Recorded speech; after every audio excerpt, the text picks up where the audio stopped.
একজন সাহাবী রাসূলুল্লাহ সাল্লাল্লাহু আলাইহি ওয়াসাল্লামকে জিজ্ঞাসা করলেন, ইয়া রাসূলুল্লাহ, আইয়ুল আমালি আফজাল, ইসলামের মধ্যে সর্বোত্তম কাজ কি?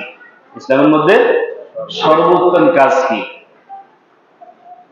রাসূলুল্লাহ সাল্লাল্লাহু আলাইহি ওয়াসাল্লাম বললেন, ক্বালা ঈমানু বিল্লাহি ওয়া রাসূলিহি, ইসলামের মধ্যে এক নম্বর উত্তম কাজ হচ্ছে, দামি কাজ হচ্ছে আল্লাহ এবং তার রাসূলের প্রতি ঈমান আনা।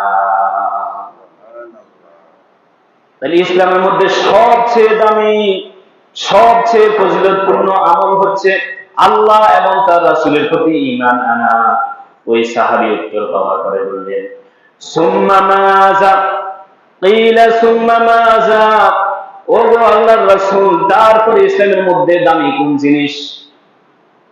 প্রথম এক নম্বর তো বললেন আল্লাহ এবং রাসূলের প্রতি ঈমান আনা, এরপরে ইসলামের মধ্যে সবচেয়ে দামি আমল কোনটা? তখন রাসূলুল্লাহ সাল্লাল্লাহু আলাইহি ওয়াসাল্লাম ক্বালা আল জিহাদু ফি সাবিলিল্লাহ, রাসূল সাল্লাল্লাহু আলাইহি ওয়াসাল্লাম দুই নম্বরে ইসলামের মধ্যে উত্তম আমল বলেছেন আল্লাহর রাস্তায় জিহাদ করা। তাই ইসলামের মধ্যে দ্বিতীয় দামি কি আমল? আল্লাহর রাস্তায়, আল্লাহর জন্য, আল্লাহর দ্বীন প্রতিষ্ঠা করার জন্য জিহাদ করা। কি করা? তাহলে আমরা দুইটা পেলাম।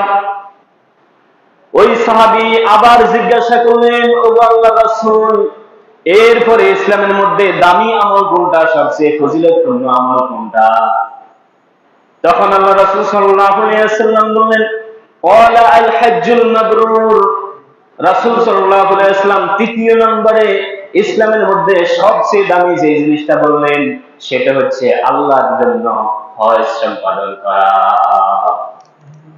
আল্লাহর জন্য, একমাত্র আল্লাহর জন্য হজ করা, হজ সম্পাদন করা, এটা হচ্ছে ইসলামের মধ্যে তৃতীয় নম্বর দামি আমল, উত্তম আমল, ফজিলতপূর্ণ আমল। কত নম্বর?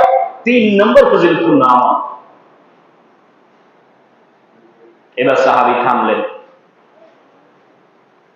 3 এর পরে ক্লাসের মধ্যে 1, 2, 3 এর পর আর কোনো ফজিলত আছে? পুরস্কার পাওয়ার কোনো ফজিলত আছে? নাই তো। সাহাবী সন্তুষ্ট হলেন।